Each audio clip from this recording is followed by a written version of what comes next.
Ave Maria, cheia de graça, o Senhor é convosco. Bendita sois vós entre as mulheres, bendito é o fruto do vosso ventre, Jesus. Santa Maria, Mãe de Deus, rogai por nós, pecadores, agora e na hora de nossa morte. Amém. Nesse mês do coração de Jesus, colocar as ordenações, que vamos ter, uma em Rondonópolis, que é do Douglas, que vai ser ordenação presbiteral, e outra é do outro Douglas, que vai ser ordenação diaconal na Catedral Nossa Senhora da Guia, dia 29, 7h30 da noite. Então, já colocar no coração de Jesus esses jovens, o sim que eles vão dar a Deus e à igreja, rezando: Jesus manso e humilde de coração, fazei o nosso coração semelhante ao vosso. Vamos então para a pergunta do Adelar. O Adelar soltou uma pergunta no nosso último encontro, que é a seguinte: Lucas 16, 8, que é um versículo do Evangelho de Lucas. E diz o seguinte: e o Senhor elogiou o administrador desonesto porque agiu com sagacidade. Esse termo sagacidade já é da tradução oficial da CNBB que eu coloquei lá, sagacidade.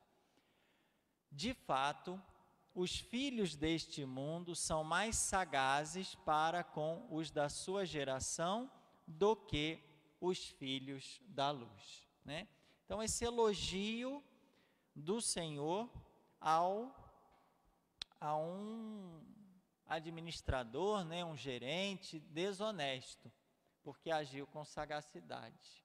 Mas está elogiando, ele foi desonesto e está elogiando? Como é que pode? Vamos tentar explicar então. E, passando aqui no próximo, primeira coisa, a gente tem que entender o contexto, O texto dentro do contexto. O contexto é o capítulo 16, a gente vai ler um pouquinho para entender o que está se falando ali. Depois, eu já trouxe o texto aqui. Jesus falou ainda aos discípulos: um homem rico tinha um administrador que foi acusado de esbanjar os seus bens. Então, a acusação do administrador foi de quê? Ele roubou? Não. Ele esbanjou, quer dizer, ele gastou. A administração dele foi ruim. Foi uma má administração. Por quê? Ele esbanjou os bens. Ele o chamou e lhe disse: que ouço dizer a teu respeito?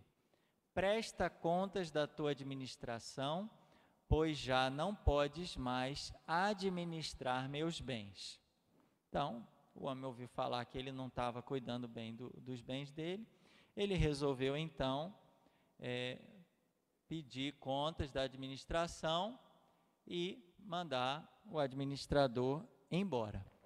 O administrador, então, começou a refletir. Então, ele faz uma reflexão em cima dessa nova situação que ele está vivendo. Olha, meu senhor vai me tirar a administração. O que eu vou fazer? Para cavar não tenho força, de mendigar tenho vergonha.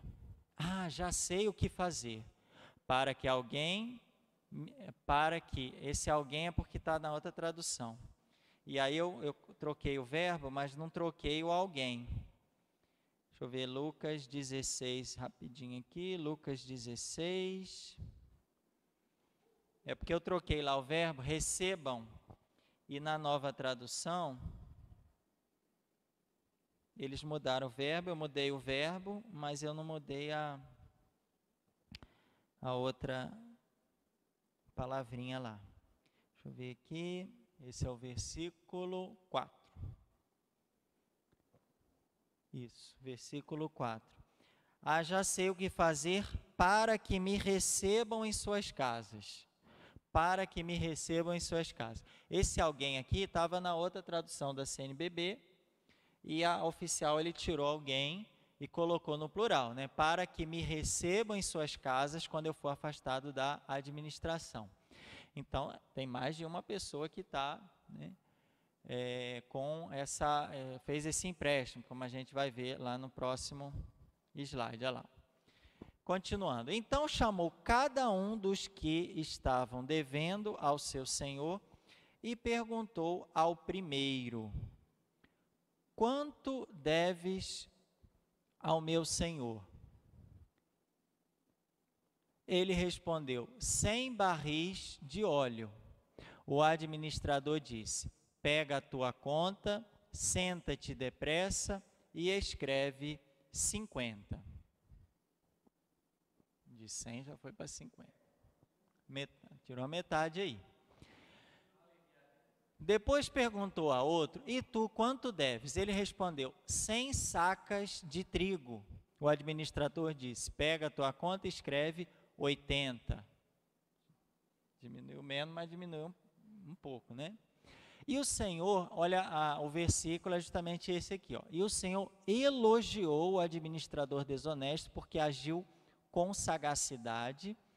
E a conclusão é: de fato, os filhos deste mundo são mais sagazes para com os da sua geração do que os filhos da luz. Na outra tradução está esperto, aqui eles colocaram sagazes. Bom, a primeira coisa, entender o que é sagacidade, né? Às vezes a gente lê a Bíblia e tem que andar com dicionário, é bom, para entender o que é a sagacidade, né? Sagacidade seria o quê? Essa agudeza, ou seja, a inteligência penetrante de espírito, é uma inteligência mais aguda, é uma inteligência mais forte, mais penetrante, não é uma inteligência só de conhecimento, mas ele entende as coisas lá dentro, no cerne da questão. Então, ele é uma pessoa sagaz, uma pessoa esperta, uma pessoa que tem, vamos dizer assim, uma inteligência mais penetrante do que as outras pessoas, né? Astuto, né? Uma pessoa astuta, né? E Jesus, o que Jesus está fazendo aqui? Ele está comparando a habilidade astuta, a palavra aí ou você já leu ali? Não, tá bom, você não colou ali. A habilidade astuta dos que pertencem a este mundo com a apatia dos filhos do reino. Então, na verdade, o ponto de comparação não é questão moral ou imoral dos atos do administrador, porque isso aí é claro que Jesus não elogiou vamos dizer assim, a desonestidade dele, né? Não elogiou a questão moral da história, mas elogiou a habilidade dele, a astúcia dele, a inteligência dele, e comparou essa astúcia, essa habilidade, essa inteligência com a apatia. O que é apatia? A indiferença. Os filhos do reino são o quê? Jesus falou que é mais o quê? Que é apatia, pessoa apática. É aquela pessoa indiferente, morna, parada, que não reage para a vida, né? A pessoa que está ali, tá bem, vamos deixar aqui, né? Tá tudo bem, vamos continuar assim, não vamos mexer não vamos mudar não, vamos deixar tudo do jeito que tá bom, né? Então a pessoa meio apática, a gente olha assim, a gente não vê, é aquela pessoa morna, né? Não vê assim o fogo, a alegria, nem a pessoa chora, tristeza, não tem apatia, não tem sentimento, parece uma coisa parada aí. A gente olha um negócio parado, né? A gente olha lá a cisterna lá, como é que a gente fala? Está mais parado que água de... Não é cisterna que fala, é outra água de cacimba, poço, cisterna, mas eu já ouvi tem outra palavrinha aí também. Água de... Não tem aquelas piscina do pessoal da roça que tem? Oi? Represa? Não. Tem outra palavrinha aí, mas é a pessoa que está parada lá, apática. Não está feliz, não está triste, não vai para frente nem para trás, está parada.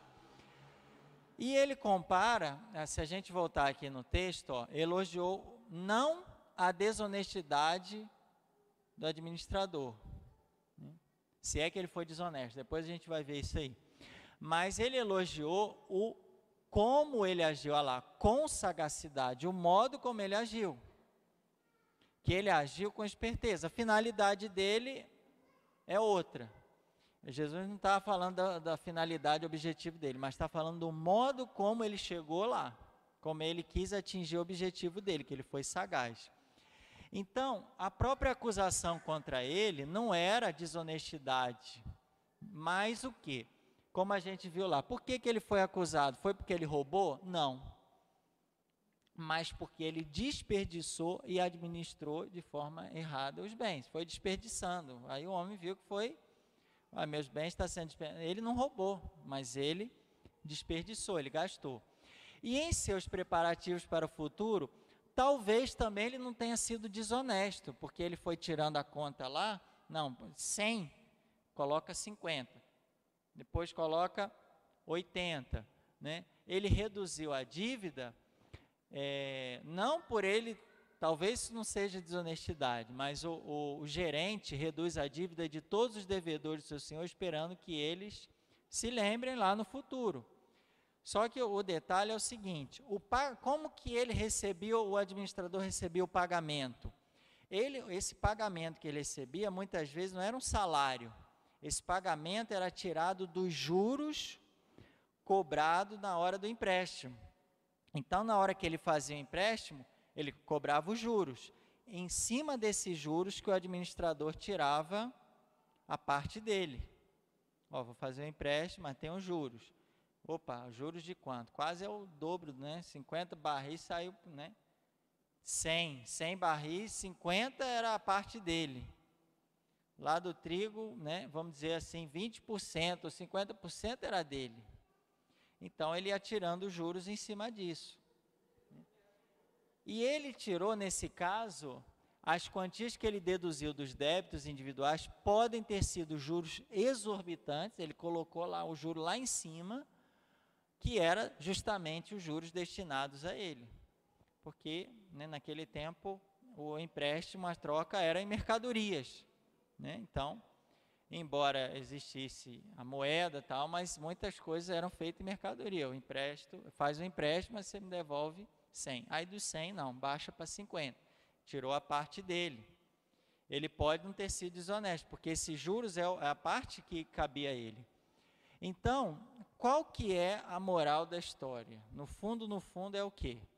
Ele não está falando aqui se ele foi moral, se foi moral, porque ele nem roubou e pode nem ter sido desonesto, nem ter roubado.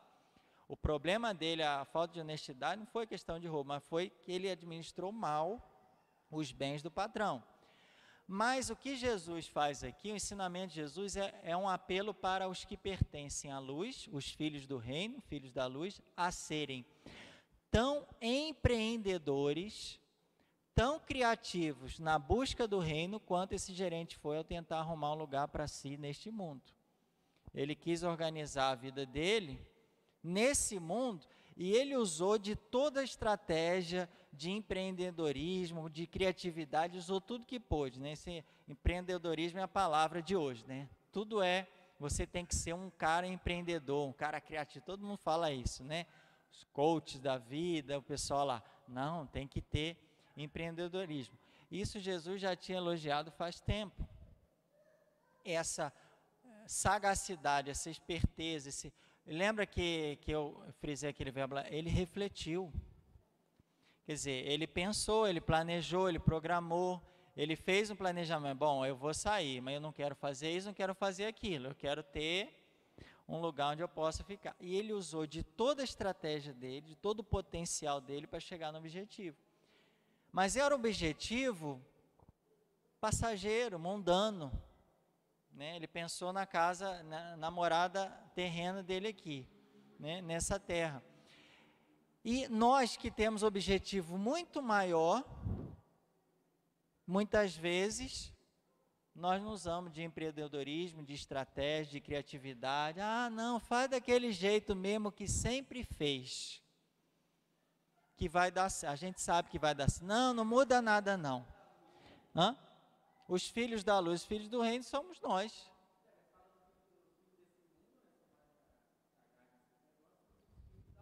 Isso. Quem que são os filhos do mundo, né? Quem são os filhos desse mundo? São os filhos das trevas, né? Porque ou você é da luz, ou você é das trevas. Então, o mundo, na verdade, ele tem algumas conotações diferentes. O mundo é o mundo criado, que tudo é bom, mas o mundo também, às vezes, ele aparece no Evangelho como as coisas do mundo. É igual aquela música, as coisas que o mundo oferecia me impediram de te encontrar. Mas o mundo é bom, como é que vai me impedir de te encontrar? É porque aqui o mundo é entendido como as forças malignas, as forças do mal, as forças das trevas, tanto que ele faz distinção. Uma coisa são os filhos do reino, outra coisa são os filhos do mundo. Então ele faz distinção reino-mundo, ou filhos da luz, filhos das trevas. Quem não está na luz, está nas trevas. Então esse mundo... Exatamente. Então esse mundo ele tem uma conotação assim mais negativa. São as forças do mal, são as coisas materiais que vão, aquela erva que vai sufocando, né? A semente que foi plantada nasce, depois vem o mundo, as coisas do mundo e vai o quê? Sufocando o crescimento. Vai puxando a gente para as coisas materiais, para as coisas passageiras, para as coisas que acabam aqui. As pessoas ficam apegadas o quê? Ao dinheiro, a poder, a fama. Não, é celebridade. E todo mundo quer um minuto de celebridade, ser famoso, de ter poder, de ter dinheiro, são as coisas do mundo. E outra coisa são os filhos do reino, que são ligados a coisas que transcendem esse mundo, que estão além desse mundo. Então aqui, essa é a distinção que ele faz. Ó, Jesus apresenta um corolário, né? O que é o corolário? Ele faz uma afirmação que é gerada como consequência de um argumento. Que afirmação é essa? Que os filhos, vamos usar a tradução correta lá. Olha lá, os filhos deste mundo são mais sagazes, são mais inteligentes, espertos, empreendedores, criativos do que os filhos da luz. A gente fala, nós seríamos esses filhos da luz, porque a gente está nesse caminho aqui da igreja, mas às vezes, né? Às vezes a pessoa pode estar aqui e ser filho do mundo, né? Mas assim, essa frase final então que Jesus fala é o seguinte, ele fala a questão do uso da riqueza mundana em preparação para a eternidade. O administrador astuto usou seu dinheiro para preparar uma morada terrena, para preparar a casinha dele, é um lugarzinho para ele ficar, né? Vamos dizer assim, alguém que vai acolher, ó, te ajudei lá, lembra de mim, né? Mas embora possa ser associado ao mal, que é o dinheiro, né? Depois Jesus vai falar até do dinheiro lá no versículo 9, a continuação, a mamona, né? Que é o dinheiro, o Deus, ele fala aqui, o dinheiro como mamoná, né, que é uma literal, seria mamoná, que é um dinheiro até injusto, né, um dinheiro que engana. A riqueza terrena pode ser posta a serviço do reino de Deus. Por exemplo, dar esmola aos pobres, para preparar uma morada eterna. Então, depois ele já pega o gancho de falar do dinheiro. Como que você está usando? Porque dinheiro todo mundo precisa. Todo mundo tem. Mais ou menos todo mundo tem, né? Todo mundo tem, um pouco ou muito, mas todo mundo tem. E aí, o outro questionamento que o Senhor coloca, já fazendo gancho para outra passagem, que ele vai falar do uso dos bens, do dinheiro e tal, o que você está fazendo com o dinheiro? Porque o dinheiro, ele pode ser usado para o mal ou pode ser usado para o bem. A gente pode usar o dinheiro só para construir uma morada terrena, ou seja, pensando só nessa vida, vou pôr na poupança, porque né? Vai rendendo, depois eu vou construir minha casa, depois não sei o quê, aí quando menos espera, puf, o Senhor chama. E aí, toda aquela construção se esvai, né? Tudo aquilo que ele economizou, quer dizer, e tem outros que estão pensando assim, bom, eu vou construir a casa lá em cima. Então, a ideia justamente do dinheiro é essa, construir minha casa lá em cima. Como? Investindo, como o melhor investimento, ajudar quem está precisando, né? Investir para uma casa, não aqui na terra, mas uma casa no céu. O que adianta ter todo o luxo aqui se essa casa eu não vou levar comigo? É aquele questionamento depois. Porque dinheiro, bens materiais, todo mundo tem que ter, mas o que você está fazendo com o dinheiro? Então, esse já vai ser gancho para o seguinte. Mas o foco principal dessa passagem é justamente esse. É como que a gente está usando os nossos dons, os nossos talentos, os nossos bens para alcançar o nosso objetivo. Qual é o nosso objetivo? Né? Aqui. Né? Ele usou de toda a estratégia, criatividade, pensou, refletiu, programou, projetou, para pensar na vida dele, depois ali que ele tivesse fora do trabalho dele, demitido, vamos dizer assim. E nós que temos um objetivo muito maior, que não é daqui a alguns dias, daqui a alguns anos, mas é a vida eterna. Qual a estratégia que a gente está usando para construir essa vida eterna, esse reino? Ele pensou no reino aqui desse mundo. Nós temos um outro reino, trabalhamos por outro reino. E qual estratégia nós usamos? Quais os meios que a gente usa? Será que a gente usa todos os meios possíveis para construir, né, esse reino? Ou a gente vai muitas vezes essa apatia, né, que o que Jesus fala é justamente isso, né? Eles são mais espertos, são mais sagazes, são mais inteligentes, usam de tudo.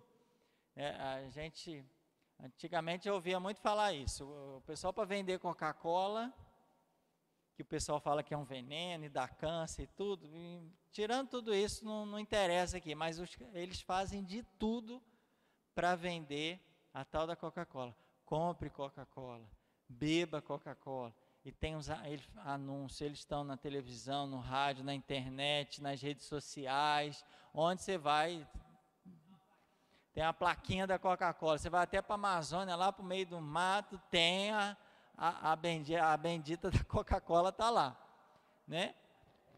E eles usam de toda a criatividade para vender a tal da Coca-Cola.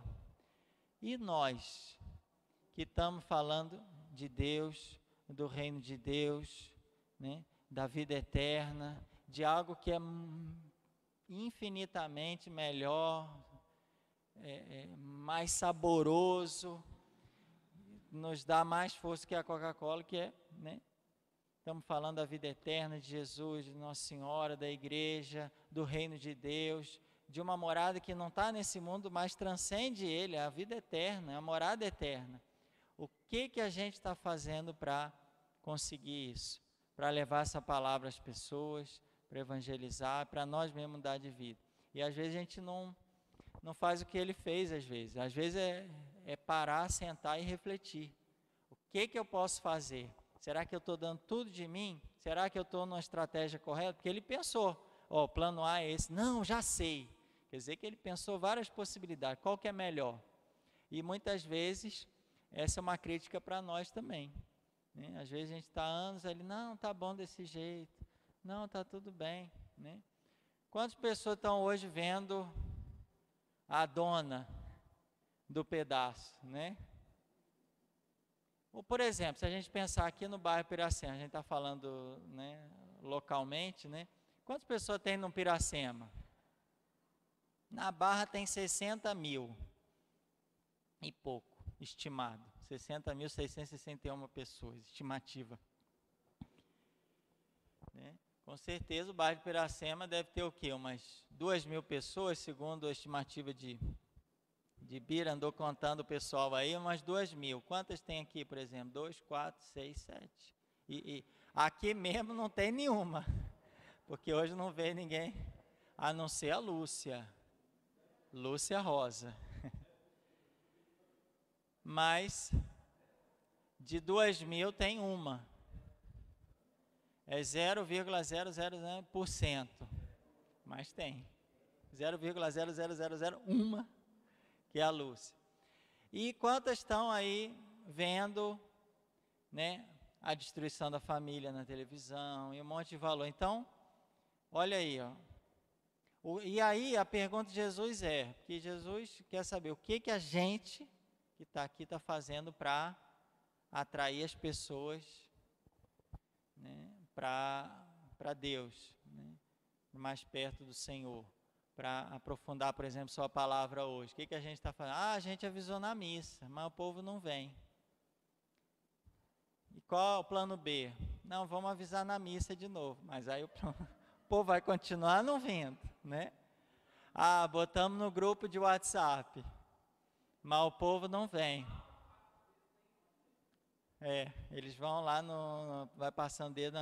Então, não sei, a gente tem que pensar, refletir.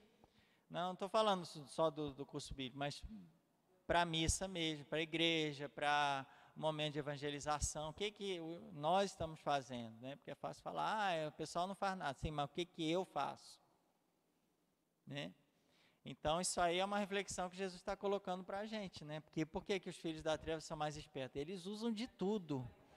Música, rede social, um vai chamando o outro, não, vamos lá, cara, vai ser bom demais.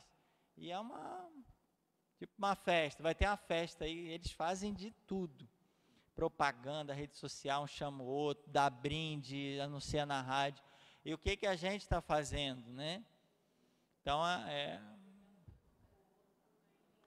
um brigando com o outro, para quem está aqui já ir embora também, para não voltar, né? Então, é essa apatia que a gente tem, que Jesus está mexendo lá dentro para... Gente, vamos pensar, vamos ver. Quem sabe essa estratégia nossa, por exemplo, né, de terminar uma etapa, fazer uma formatura assim, de uma etapa, não possa ajudar a despertar mais as pessoas, né? Chamar a atenção, né, de alguma forma, né? Não é que a gente quer aparecer, a gente quer que Jesus apareça, mas a gente tem que ter estratégia para isso, né? Um meio que a gente está tentando é justamente o YouTube, né, que a gente está gravando, está jogando na internet, mas isso também não atinge, né, que as pessoas estão lá, vão lá no YouTube, vou assistir aula lá do Piracema de Esther, sendo que não teve nem aula de Esther hoje, né? A gente ficou refletindo sobre sino de Amazônia, sobre a pergunta, mas não é que a pessoa está lá 1 hora, 1 hora e meia para ver uma aula, mas, né, pelo menos a gente pode estar chegando a outras pessoas. Olha lá. Hoje, uma estratégia que eles têm usado muito são vídeos curtos e bastante chamativos, né? Vídeo de 3 minutos e que chame bastante atenção, né? Porque ninguém está com muito tempo para ficar vendo horas e horas de vídeo. Se a gente for ver um monte de vídeo no YouTube, a gente não... né?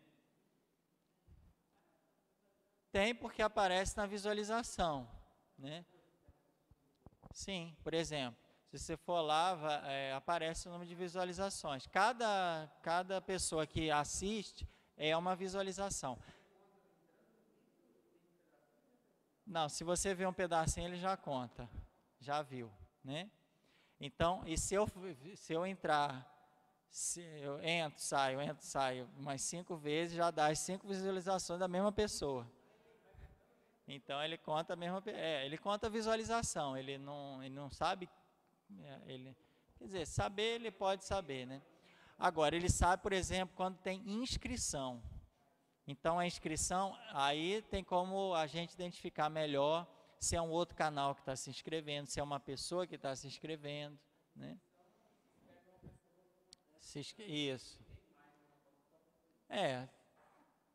Pode até ter, você pode criar contas, né? Mas assim, então, o canal nosso lá do Curso Bíblico deve estar com, eu acredito, deve estar umas 70 pessoas, eu acho que tem 60 e poucas inscritas, né? Inscritas, não significa que estão vendo as aulas, estão inscritas e estão recebendo notificação. Uma hora ou outra, eu quero saber como é que foi aquela aula, e vai lá e acessa.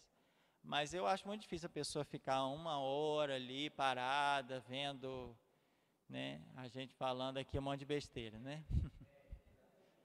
Então, você fica, eu não vim. O ao vivo, que é a proposta de segunda-feira, que nem sempre dá certo por causa da internet, é interessante porque a pessoa tem que ir naquele horário e ela pode interagir na hora. Então, pode perguntar, pode fazer alguma coisa. Não. Essa é uma proposta mais interessante do que jogar um vídeo, né, gravado. Porque gravado tem milhões, bilhões de vídeos gravados. Lógico, não é sobre esse assunto, mas tem sobre Esther também, alguma coisinha na internet, você acha? Oi?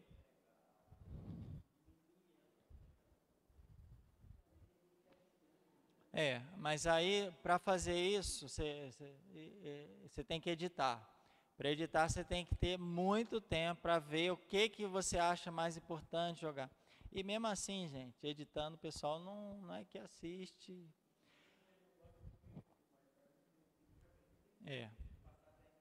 Se ele Agora, tem que ser assim, uma coisa bem polêmica e rápida e que chame a atenção, uma coisa assim. Mas a nossa proposta, a princípio, é dar o nosso material. Por exemplo, a Marli falou que já assistiu a aula completa. Que ela... Fala, Érica.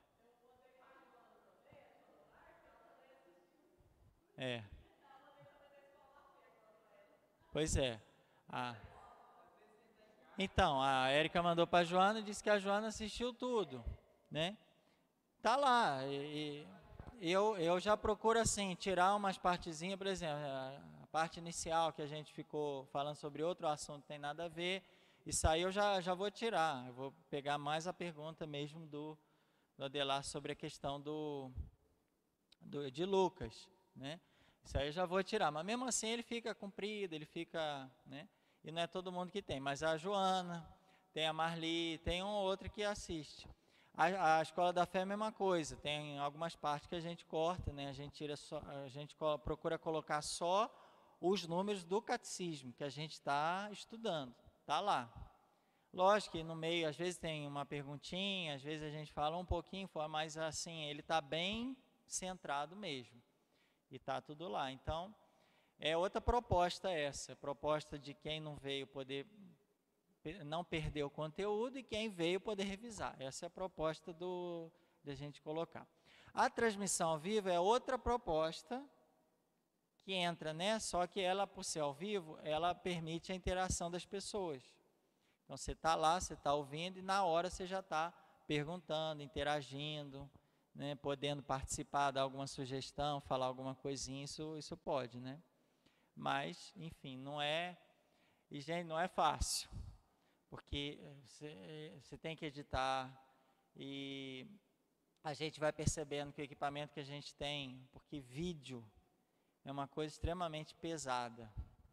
Só para vocês terem ideia, um segundo, no mínimo, são 30 fotos. É como se cada segundo tivesse aqui, a gente estivesse tirando 30 fotos.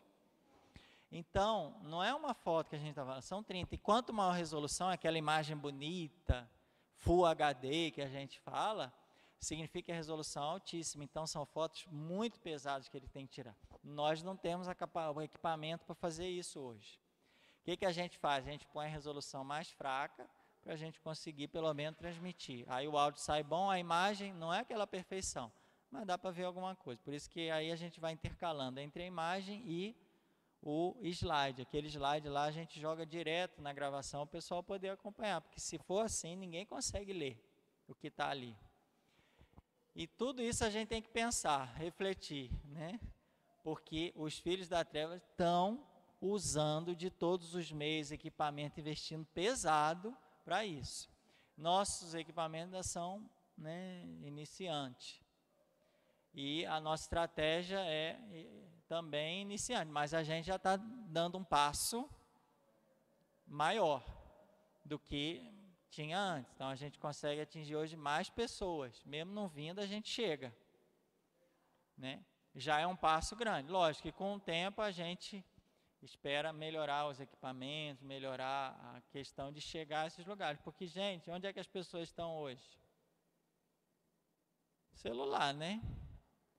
Estão no celular, estão no WhatsApp, estão vendo no YouTube, alguns estão vendo novela, mas a maioria está no celular, né?